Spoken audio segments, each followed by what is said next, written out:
ሚድል ኢስት አይ በሳውዲ አረቢያ በአስከፊ ሁኔታ በእስር ቤት ውስጥ ስለሚገኙና የሞት ፍርድን እየተጠባበቁ ነው ስለተባሉ ኢትዮጵያውያን ስደተኞችን በተመለከተ አንድ አሳዛኝ መረጃን አጋርተዋል። ሚድል ኢስት አይ ይህንን መረጃ ሲያጋራ ከእስር ቤት ውስጥ የተገኙ መረጃዎችን ብሎም ከዚህ ቀደም በዚሁ አካባቢ ይገኙ የነበሩ ግን ደግሞ የሞት ቅጣት ተፈጻሚ የተደረገባቸው ኢትዮጵያውያን ወጣቶች ወላጆችንም ሳይቀር በማነጋገር ነው ይህንን ዘገባ ሚድል ኢስት አይ ያስነበበው። ሚድል ኢስት አይ ይህንን ዘገባ ሞትን እየተጠባበቁ የሚገኙ ኢትዮጵያውያን በሳውዲ አረቢያ በሚል ርዕስ ነው ያስነበበው። ዛሬ የልዩ ጥንቅራችን በዚህ ጉዳይ ነው እንዲያጠነጥን ያደረግነው። በዚህ ዘገባ ላይ ከተነሱ ወይም ቃለመጠይቅ ከተደረገላቸው ኢትዮጵያውያን እናቶች መካከል ግምጃ ገብረ ማርያም የተባሉ አንዲት እናት በሳውዲ አረቢያ ውስጥ ልጃቸው በሞት እንደተቀጣ ይገልጻሉ። ህገወጥ ስደት ልጆቻችንን ወሰደብን። እኔ የክብሮም የልጃቸው ስም ነው ክብሮም ሰርግን እንጂ የስን ሞት አልጠብቅም ነበር።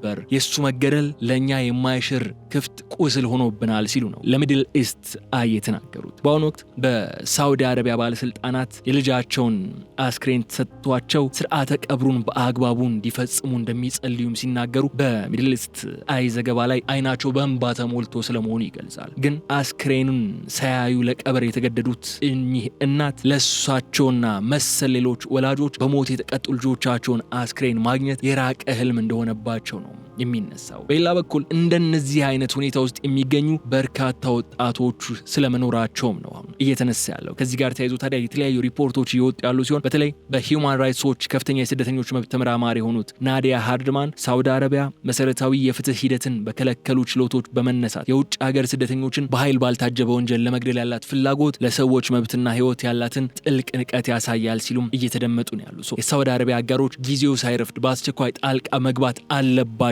የሚል ሐሳብም ሂውማን ራይትስ ዎችና ባልደረቦቹ እያነሱ ነው የሚገኙት። በሳውዲ አረቢያ መሰል የሞት ቅጣቶች ተፈጻሚ መደረጋቸው የአሁን ብቻ ዜና አይደለም። ከዚህ ቀደም በተደጋጋሚ ስንሰማው የነበረ ነው። አሁን ቢያንስ 8 ኢትዮጵያውያን በዚህ መሰል ሂደት በፍርድ ቤት ቀርበው በቂ የሆነ ጠበቃና ክርክር ሳይደረግላቸው በሞት ቅጣት ኤክስኪዩት እየተደረጉ እንደሆነና ቢያንስ እስከ 65 የሚደርሱ ሌሎች ኢትዮጵያውያን ወጣቶችም መሰል ሂደታውን ከፊታቸው እየጠበቃቸው እንደሆነ የሚያሳዩ መረጃዎችም እየወጡ ነው የሚገኙትና ዛሬ በእነዚህ ጉዳዮች ላይ ሰፋ ያለ ቆይታን እናደርጋለን። ፕሮግራሙን በማዘጋጀት ረገድ ነጻነት ላቀው ነው ያዘጋጀው። እኔ ሚሊዮን ሙሴ ደግሞ ወደ እናንተ በማቅረቡ አብሬያችሁ ቆይታ አደርጋለሁ። ስለዚህ አብራችሁን በመቆየት እንድትከታተሉን ጋብዛችኋለሁ። የገበያ ሚዲያን የዩቲዩብ ገጽ ሰብስክራይብ አድርጉ፣ ቪዲዮውን ላይክ አድርጉ። ሀሳብ አስተያየታችሁን ደግሞ በኮሜንት መስጫው ላይ እንድታስቀምጡ ጋብዛችኋለሁ። ከተከታታይ አጭር መሸጋገሪያ በኋላ ስንመለስ ዝርዝር ጉዳዮችን እያነሳን ነው የሚሆነው። ስለዚህ በድጋሚ አብራችሁን ቆዩ።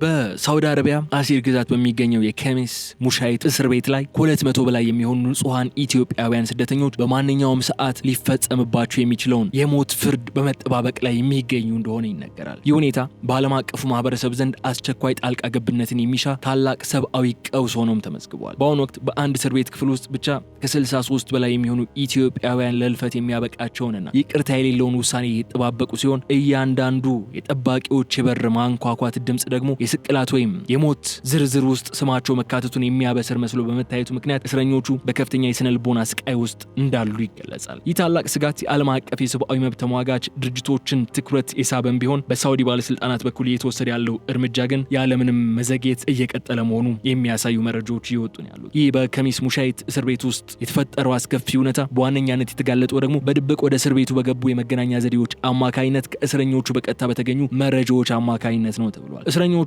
እንደሚናገሩት ከሆነ በስድስቱም የእስር ቤት ክፍሎች ውስጥ በርካታ ቁጥር ያላቸው ኢትዮጵያውያን የሚገኙ ሲሆን አብዛኞቹ ደግሞ ከተለያዩ የኢትዮጵያ አካባቢዎች የተሰደዱ ወጣቶች ስለመሆናቸው ይነገራል። የአምነስቲ ኢንተርናሽናል ሪፖርት እንደሚያመላክተው ከሆነ ሳውዲ አረቢያ በዚህ ዓመት ብቻ ወደ 100 የሚጠጉ ሰዎችን የሞት ፍርድ ተፈጻሚ ያደረገች ሲሆን ከነዚህም ውስጥ 61 ከአደንዛዥ እጽ ጋር በተያያዙ ወንጀሎች የተከሰሱ ስለመሆናቸው ይነሳል። ስደተኞቹ በዚህ ታላቅ አደጋ ውስጥ ሆነው ድምጻቸውን ለዓለም ለማሰማት ቢሞክሩም በእስር ቤቱ ውስጥ የተገጠሙት የደህንነት ካሜራዎችና ጥብቅ ቁጥጥሮች ግን እያንዳንዱን እንቅስቃሴያቸውን የሚከታተሉ በመሆናቸው ለህልውናቸው በእጅጉ እየሰጉ እንደሚገኝ ይህ የሚድል ኢስት አይ ዘገባ ያሳያል። የእስር ቤቱ ሁኔታ ፍጹም ሰብአዊነት የጎደለውና የተጨናነቀ ከመሆኑም የተነሳ እስረኞቹ ተቀራርበው ለመቀመጥና ለመተኛት እንኳን የሚቸገሩበት ሲሆን ይህም በውስጡ ያለውን የስነልቦና ጫና በእጅጉ እንዲበረታ ያደርገዋል። በድብቅ የተላኩ እንዲሁም ሚድል ኢስት አይ ደረሱኝ ያላቸው የድምጽ መልእክቶች እንደሚያሳዩት ከሆነ ጠባቂዎች በማለዳው በድንገት እየገቡ የሞት ፍርድ የተፈረደባቸውን ዜጎች መታወቂያ ካርድ በመስጠት ወደ ውጭ የሚወስዱበት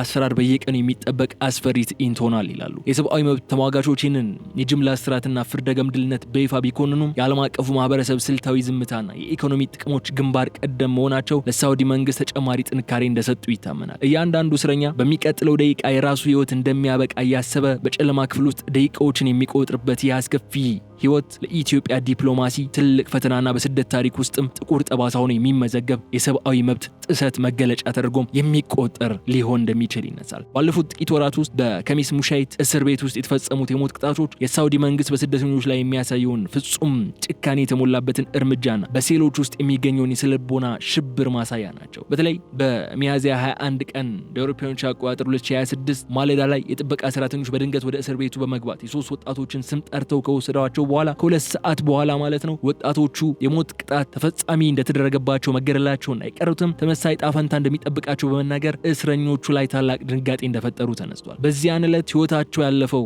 ክብሮም ገብረ ማርያም፣ ጽጋቡ ሀጎስ እንዲሁም ኪዳና አንጎሶም የተባሉ ኢትዮጵያውያን ወጣቶች ስለመሆናቸውም ሚድል ኢስት አይ በዚሁ ዘገባው ላይ አንስቷል። ከዚህ በተጨማሪ ሰኔ 23 ቀን አውሮፓውያን አቆጣጠር ሌሎች 5 ኢትዮጵያውያንም በተመሳሳይ ሁኔታ በሞት ስለመቀጣታቸው ተሰምቷል። እነዚህ ግድያዎች በተፈጸሙበት ወቅት ደግሞ በአይናቸው የተመለከቱ በአንድ ክፍል ታስሮ የነበሩ ጓደኞቻቸው እንደሚገልጹት የጥበቃ ሰራተኞቹ የሞቱትን ወጣቶች አስክሬን በራሳቸው ብርድ ልብስ ጠቅልለው የወሰዱ ሲሆን ይህ ትዕይንት በህይወት ላሉት እስረኞች ፍጹም ሊረሳ የማይችል ጠባሳን ጥለዋል ይላሉ። የተገደሉት ወጣቶች በሙሉ ከኢትዮጵያ የተሰደዱና በሳውዲ አረቢያ የተሻለ ህይወትን ፍለጋ የመጡ በመሆናቸው የጣፋንታቸው በሀገር ውስጥና በስደት ዓለም የሚገኙ ወገኖቻቸውን በከፍተኛ ሁኔታ አስቆጥቷል። በተለይ በሞት ጥላ ስር ያሉ ሌሎች እስረኞች በየቀኑ ጠባቂዎች ወደ በራቸው በመጡ ቁጥር የራሳቸውን ስም ጠርተው ለሞት እንደሚወስዷቸው በማሰብም በእያንዳንዷ ደቂቃ የሞት ስቃይን እየቀመሱ እንደሚገኙ ነው በምሬት የሚናገሩት። ይህ በዝምታና በሚስጥር የሚከናወነው የግድያ አፈጻጸም ሂደት የእስረኞችን ሰብአዊ መብት ፍጹም የጣሰ ከመሆኑም በላይ አስክሬናቸው እንኳን ወዴት እንደሚጣል አይታወቅም መባሉ ደግሞ ከባድ ጭካኔን ያረጋገጠ ስለመሆኑ የሚያሳይ ነው። የጥበቃ ሰራተኞች ወጣቶችን ይዟቸው ሲወጡ የተመለከቱ ሌሎች እስረኞች ድርጊቱ የሚፈጸመው ያለምንም የቅድመ ማስጠንቀቂያ ወይም ቤተሰብን የማነጋገር እድልን ሳይሰጥ ስለመሆኑም በምሬት ይገልጻሉ። ይህ አይነቱ ድንገተኛ ግድያ ደግሞ በእስር ቤት ውስጥ የሚገኙት እስረኞች እርስ በርሳቸው እንዲሰናበቱ እንኳን ጊዜ የማይሰጥ በመሆኑ ማህበራዊ ስብራቱን የከፋ እንደሚያደርገው ይነሳል። ሪያድ ውስጥ የሚገኙት የደህንነት መዋቅሮችን እርምጃ እንደ ህግ ማስከበር ቢቆጥሩትም በተጨባጭ ግን በደሃ ስደተኞች ላይ የተከፈተ አስፈሪ የስነልቦና ጦርነት መሆኑ ነው። በየዕለቱ የሚፈጸሙት ግድያዎችና የሞት ቅጣቶች የኢትዮጵያውያንን ስደተኞች ህልውና አደጋ ላይ የጣሉ ስለመሆናቸው በጥልቀት የሚያነሱ በኢትዮጵያ የተለመደ በየመኖች ማህበረሰባዊ ባህል ውስጥ ደግሞ በከፍተኛ ሁኔታ ተቀባይነት ያለውና ህጋዊ የሆነውን የጫትን ቅጠል ወደ ሳውዲ አረቢያ ድንበር በሚሻገርበት ወቅት እንኳን በቀጥታ ለሞት ፍርድ የሚያበቃ ከባድ የአደንዛዥ እጽ ዝውውር ተደርጎ መፈረጁ ስደተኞቹን ለማወቅ ባልቻሉት የህግ ክፍተት ወጥመድ ውስጥ እየጣላቸው እንደሆነ እየተነሳ ነው ያለው። አብዛኞቹ ወጣቶች የተሻለ ስራ ፍለጋን የኤደን ባህረ ሰላጤን አቋርጠው በየመን በኩል ወደ ሳውዲ ሲገቡ ጫትን ይዘው መጓዝ የሚያስከትለውን አስከፊውን የህግ መዘዝ ጨርሶ የሚያውቁ እንዳልሆነም የሚድል ኢስት አይ ዘገባው ያሳያል። ይህ በሁለቱ ሀገራት መካከል ያለው የህግ ልዩነትና የስደተኞች የንቃተ ህሊና ማነስ ለብዙ ወጣቶች ህይወት መጥፋት ዋነኛ መንስኤ ሆኖ እያገለገለም እንዳለ ይነሳል። የሳውዲ ባለስልጣናት ግን ይህንን ሁኔታ ከባድ የወንጀል ድርጊት አድርገው በመቁጠር ጥብቅ እርምጃም እየወሰዱ ይገኛሉ። እነዚህ ወጣቶች በየመንና በሳውዲ ድንበር ላይ በሚገኘውና እጅግ አደገኛ በሆነው ራጎ በተባለው ቀጠና ውስጥም በሳውዲ ድንበር ጠባቂዎች በከፍተኛ ሁከትና ጥይት ተኩስ እንደሚታሰሩ መረጃዎች ያመለክታሉ። የሰብአዊ መብት ተሟጋቾች አሁን እያሉ ያሉት የስደተኞቹ ጉዞ ከኢኮኖሚ ችግር ከተስፋ መቁረጥ የመነጨ እንጂ የጫት ወይም የሌላ አደንዛዥ እጽ ንግድን ለማስፋፋት የታለመ ባለመሆኑ ውሳኔው ፍጹም ኢፍትሃዊ እንዲሆን ያደርገዋል ይላሉ። ነገር ግን የሳውዲ ህግ ለአደንዛዥ እጽ ዝውውር የሚያስተላልፈው የሞት ቅጣት ምንም አይነት ማቅለያ የሌለው በመሆኑ ወጣቶቹ ይዘውት የተገኙትን የጫት ቅጠል እንደ ከባድ ወንጀል ማረጋገጫን በመጠቀም ህይወታቸውን በቀላሉ እንዲቀጠፍ እያደረገ ነው ያለው። ይህ በህግ ግንዛቤ ጥረት የተፈጠረው ወጥመድ ደግሞ በስደት መስመር ላይ የሚገኙ ንጹሃን ዜጎች ህይወት የሚቀጥፍበት መንገድ እጅግ ዘግናኝና መዋቅራዊ ችግር ያለው መሆኑን የሚያሳይ ነው።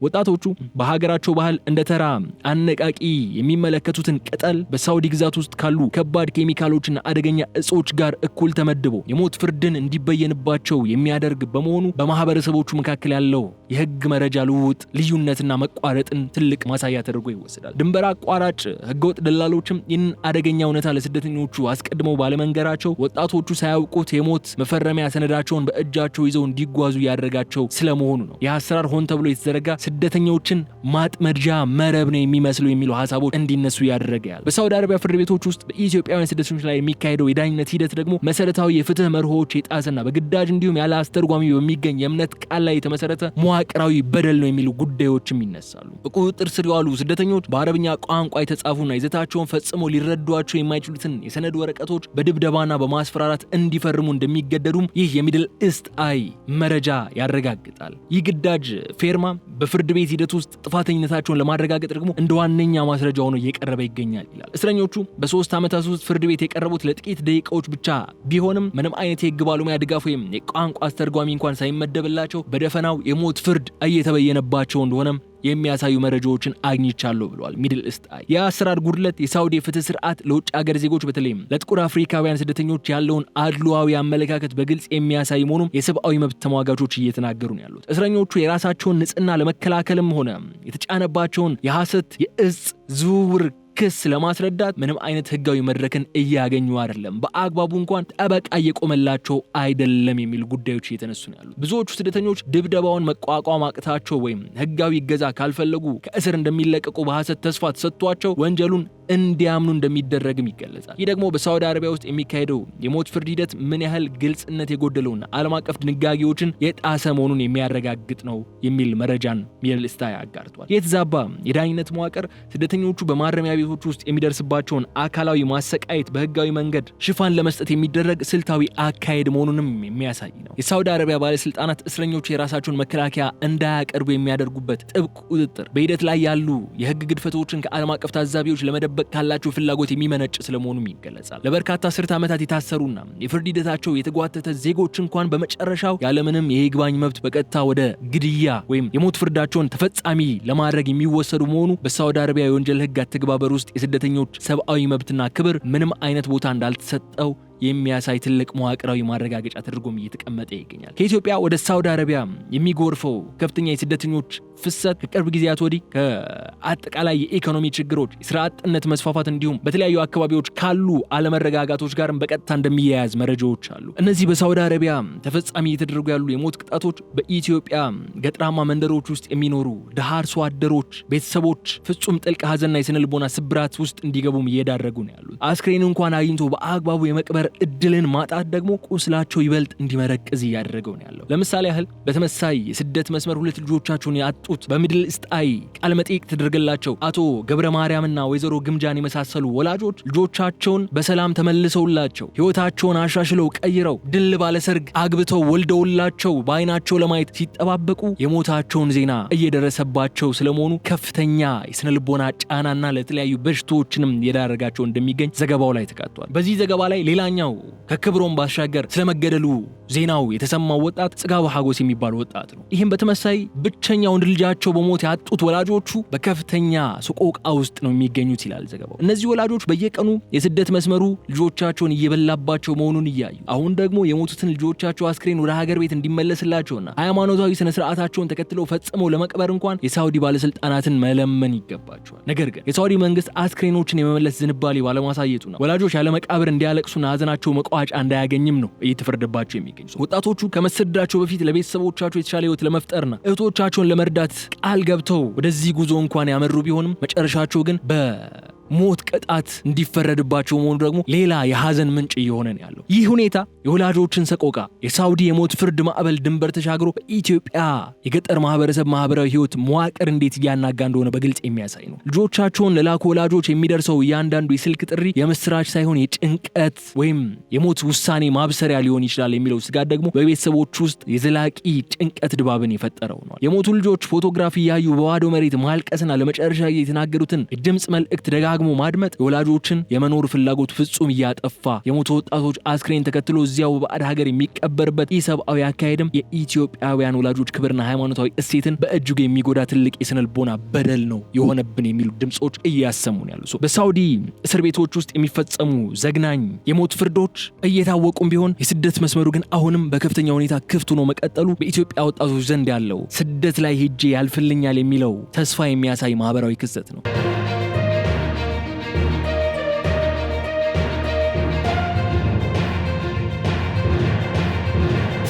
በዚህ ዘገባ የነዚህ የተገደሉ ወጣቶች ቤተሰቦች ሳይቀሩ እንኳን የቤተሰቦቻቸውን አሰቃቂ አሟሟት እያወቁን እንኳን አሁንም ወደ ሳውዲ አረቢያ ለመሰደድ እቅድ እንዳላቸው የሚያረጋግጡ መረጃዎችን እየወጡ ነው ያሉት። ሁኔታ የሚያሳየው ደግሞ አስከፊ ወንጀል ቅጣት ወይም የድንበር ጠባቂዎች ጥይት ስደትን ለመግታት የሚያስችል ማስፈራሪያ አቅም ማጣቱ ነው። ሳውዲ አረቢያ ስደተኞችን ለመግታት በሚል የምትወስዳቸው እርምጃዎች ያንን እሷን ፍላጎት እያስፈጸሙ አይደለም። በቃ ቀጥተኛ ኢሰብአዊውን ድርጊቶች ከመሆናቸው ባሻገር ስደትን እየገቱ አይደለም። የስደተኞች መጉረፍ እየቀነሰ አይደለም። ወጣቶቹ በሀገራቸው ውስጥ ሰርተው ከመቀየር ይልቅ የስደት ጉዞውን እንደ አጋጣሚ አድርገው የሚቆጥሩት መሆኑ ወይም በሰላም አልፌ እዛ ስራ ከያዝኩ ህይወቴ ይቀየራል የሚለው ተስፋ ጽንፈኛ የሆነን አቋም ይዘው በጭፍን መንገዱን እንዲመርጡ ያደርጋቸው ይገኛል። ይህ ማህበረሰብ አስጊ ሁኔታ ደግሞ ህገወጥ ደላሎች ስራቸውን ያለምንም መስተዋጎል እንዲቀጥሉ ትልቅ እድልን ፈጥሮላቸዋል። የሞት አደጋ የመጋፈጥ አስገራሚ ስነልቦናዊ ዝንባሌ ደግሞ በሀገር ውስጥ ያለውን ፈተና ለዚህ የዳረጋቸው ነው ወይ የሚለውን ነገር እንዲነሳ ያደርጋል። ወጣቶቹ የራሳቸውን እንዲሁም የወንድሞቻቸውን የጓደኞቻቸውን በሳውዲ አደባባዮች ላይ በሞት ፍርድ እየተገደሉ ያዩ እንኳን ወደዚህ መስመር ለመምጣት የሚያደርጉት ጥረት ትልቅ ስራን በተለያዩ መንግስታት የኢትዮጵያን መንግስትን ጨምሮ ሳውዲ አረቢያም እነዚህን እርምጃዎች የሚወስድበትን መንገድ እንዲመለከት ደግሞ የሚያስገድድ ሁኔታን ይፈጥራል። በሳውዲ አረቢያ የሞት ፍርድ የተፈረደባቸውን በርካታ ኢትዮጵያውያን እንዳሉ አሁን በተለያዩ መረጃዎች እየተመለከትን እንገኛለን። የእነዚህን ኢትዮጵያውያን ህይወት ለማዳን ደግሞ በሃይማኖት መሪዎች በተለያዩ የማህበረሰብ አካላት በኩል የሚደረጉ ቀጥተኛ ጥያቄዎችና የይቅርታ ሁኔታዎች ቢኖሩም የዲፕሎማሲ አቅም ማነስ ወይም ስልታዊ ዝምታን በግልጽ የሚያሳዩ ክስተቶች ስለመሆናቸው ይነሳል። የካቶሊክ የኦርቶዶክስ እምነት መሪዎች ለሳውዲ መንግስት የምህረት ደብዳቤዎች በይፋ ሲጽፉ ተመልክተናል። ከዚህ በፊት በአዲስ አበባና በሪያድ መካከል ያለው የሁለትዮሽ ዲፕሎማሲያዊ ግንኙነትም እስካሁን ድረስ የእነዚህን ወጣቶች ህይወት መታደግ የሚችል ጠንካራ ተጽዕኖ መፍጠር እንዳልቻለ ግን እየተመለከትን እንገኛለን። የሰብአዊ መብት ተሟጋቾች ድርጅቶቹ ሂውማን ራይትስ ዎችም የሳውዲ አጋሮች የሆኑ ዓለም አቀፍ መንግስታት በአስቸኳይ ጣልቃ ገብተው ይህንን የዘፈቀደ የሞት ቅጣት በአግባቡ የማይኖር የችሎት ሂደት እንዲቆም እየወተወቱ ነው የሚገኙት። ይህ ዲፕሎማሲያዊ ጥረት የሚያሳየው ሳውዲ አረቢያ ያላትን ከፍተኛ የኢኮኖሚና የነዳጅ አቅምን በመጠቀም የሉዓላዊነት መብቷን ሽፋን በማድረግ የምታስተላልፋቸው የሞት ፍርዶች የውጭ ሀገራት በቀላሉ ሊቃወሟቸው እንዳልቻሉ ነው። ከሳውዲ ጋር ያለውን የጠበቀ የኢኮኖሚ ግንኙነትና የስራ ስምሪት ስምምነቶች ላለማበላሸት ሲባል ጉዳዩን በይፋ ከመቃወም የመቆጠብ ዝንባሌዎች መታየታቸው ደግሞ በሞት ጥላ ስር ያሉ በርካታ ስደተኞች ፍጹም ረዳት አልባ እንዲሆኑ እያደረጋቸው ይገኛል። ጊዜው እያለቀ በመሆኑ አሁን በእስር ቤት ውስጥ ያሉ ወጣቶች በማንኛውም ሰዓት ለግድያ ሊወሰዱ ይችላሉ ነው እያለ ያለው የሚድል ኢስት አዩ ዘገባ። ይህ የዲፕሎማሲ ዝምታ በአስቸኳይ ካልተሰበረ የብዙ መቶ ንጹሃን ወጣቶች ደም በከንቱ መፍሰሱ የማይቀር እውነታ ነው የሚሆነው። ይህ በዲፕሎማሲ መስመር ላይ የታየው መዘግየትና ፍርሃት በሞት ጥላ ስር ያሉት ዜጎች የመጨረሻው ተስፋ እየተሞጠጠ መሆኑን የሚያሳይ ሆኖ ነው የምናገኘው። ዓለም አቀፍ ድርጅቶችና የሰብአዊ መብት ተሟጋቾች የሚጮሁትን ያህል የሀገር ውስጥ የውጭ ጉዳይ መዋቅር ጉዳዩን በልዩ ትኩረት ሊመለከተው ይገባል። ይህ ባለመሆኑ ግን በሳውዲ ፍርድ ቤቶች ፊት የኢትዮጵያውያን ህይወት ዋጋ የሌለው እንዲመስል ሆኖ እየታየ ነው ያለው። የሳውዲ መንግስት የኢኮኖሚ አጋሮችን ግፊት ካልሆነ በስተቀር የውስጥ ደካማ ድምጾችን የማይሰማ መሆኑ እየታወቀ ሀገራዊ የዲፕሎማሲ ስልቱ ይህንን ቀውስ ለመቀልበስ የሚያስችል ተደርጎ አለመቀረጹና አለመገፋቱ የወደፊት የዜጎችን የስራ ስምሪት አደጋ ላይ የጣለ ታሪካዊ ክስተት ሆኖ ሊመዘገብ ይችላል። የኢትዮጵያ መንግስት ከዚህ ጋር በተያያዘ የተለያዩ ስራዎችን ይሰራል። በቅርቡም አንዲት ኢትዮጵያዊት ወጣት በፍርድ ቤት ለበርካታ ጊዜያት ከቆየች በኋላ ተመልሳ ወደ ሀገሯ የመጣችበትን ሁኔታ ተመልክተናል በቅርብ ቀናት። እነዚህ በተለያዩ እስር ቤቶች ውስጥ የሚገኙ በርካታ ኢትዮጵያውያንም ይህንን ነው የሚፈልጉት። የኢትዮጵያ መንግስት ጉዳያቸውን በትኩረት ተከታትሎ አሁን ከሚጠብቃቸው የሞት ፍርድ አላቆ ወደ ሀገራቸው እንዲመልሳቸው ዲፕሎማሲያዊ ስራን እንዲሰራ ነው የሚጠብቁት። ከዚህ ጋር በተያያዘም በቀጣይም ከኢትዮጵያ ኤምባሲ ብሎም ከሌሎች ምንጮች የሚኖሩ መረጃዎች ካሉ ይዘን መተን ደግሞ የምናቀርብላችሁ ነው የሚሆነው። አሁን ግን እነዚህ በሳውዲ የሚገኙ ኢትዮጵያውያን በእስር ቤት ውስጥ የሚገኙ ኢትዮጵያውያን ሚድል ኢስት አይ ከውስጥ አገኙት ባለው ድምጽ መሰረት የሞት ቀናቸውን እየተጠባበቁ የሚገኙ በትንሹ ከ60 በላይ የሚሆኑ ኢትዮጵያውያን ወጣቶች አሉ። እነዚህ ኢትዮጵያውያን ወጣቶች በአንድም ሆነ በሌላ መንገድ በማወቅም ይሁን ባለማወቅ ያጠፉት ጥፋት ሊኖር ይችላል። ግን ደግሞ የመልቲላተራል ዲፕሎማሲን በመከተል እነዚህ ወጣቶች ከዚህ የሞት ቅጣት ሊያመልጡ የሚችሉበትን እድል ማመቻቸት ደግሞ ይገባል የሚል ሐሳብ ነው ያለኝ። ምክንያቱ ለምንድነው ከተባለ ከጫት ጀምሮ ነው ለነዚህ ፍርዶች እየዳረጋቸው የሚገኘው። በተለያዩ አጋጣሚዎች ህግን ባለማወቅ ሊሆን ይችላል። ኢቭን ሆን ተብሎ አደንዛዥ እጽ ዝውውር ላይ ለመግባት በሚደረግ ጥረት አይደለም። እንደምናውቀው ነው በኢትዮጵያ የጫት ቅጠል መደበኛ ኖርማል ነገር ሌጋል ሆነ የቱም ቦታ የሚሸጥ ነገር ነው። ከዚህ ሀገር የሚሄድ ሰው ስለሚሄድበት ሀገር በቂ መረጃን ሳይዝ እየሄደ ከሆነ ሳያቅም ይዞት ተጉዞ ሊሆን ይችላል። ሳያቅ ባጠፋው ጥፋት የህይወቱ ፍጻሜ እንዲሆን መደረጉ ልክ ያልሆነ አካሄድ አለው። ስፔሻሊ ደግሞ እዚህ የሚድል ኢስት አይ ዘገባ ላይ ቀደም ብለን ያነሳነው ጉዳይ አለ። እነዚህ ኢትዮጵያውያን ዜጎች ፍርድ ቤት በሚቀርቡበት ሰዓት በቂ የሆነ አስተርጓሚ እንኳን እየቀረበላቸው እንዳልሆነ፣ በቂ የሆነ የህግ ድጋፍ ጥብቅና ያገኙ እንዳልሆነ፣ በእስር ቤቶች ውስጥ ደግሞ በድብደባና በሌሎች የተለያዩ ጉዳዮች አስገዳጅ የእምነት ክህደት ቃልን እንዲሰጡ ጥፋታቸውን እንዲያምኑ እየተደረገ ያለባቸውን ሂደቶች ነው እየተነሱ ያሉትና እነዚህ ጉዳዮች የኢትዮጵያ መንግስትም በአጽንኦት እንዲከታተላቸው ኢትዮጵያውያን ወጣቶቹም በሰላም ወደ ሀገራቸው የሚመለሱበት እድል እንዲመቻች ምኞታችን እየገለጽን የዕለቱን የልዩ ጥንቅር ፕሮግራማችን ታዲያ እዚህ ላይ ያበቃል። የተከበራችሁ የገበያ ሚዲያ ተከታዮቻችን አብራችሁን ስለቆያችሁ አመስገኝ እዚህ ጋር ሰናበታለሁ። የገበያ ሚዲያን የዩቲዩብ ገጽ ሰብስክራይብ ማድረጋችሁ እንዳትዘነጉ፣ ቪዲዮውን ላይክ አድርጉ፣ ሀሳብ አስተያየታችሁን ደግሞ እንደተለመደው በኮመንት መስጫው ላይ አስቀምጡልን በማለት እዚህ ጋር ሰናበታለሁ። ሰላም።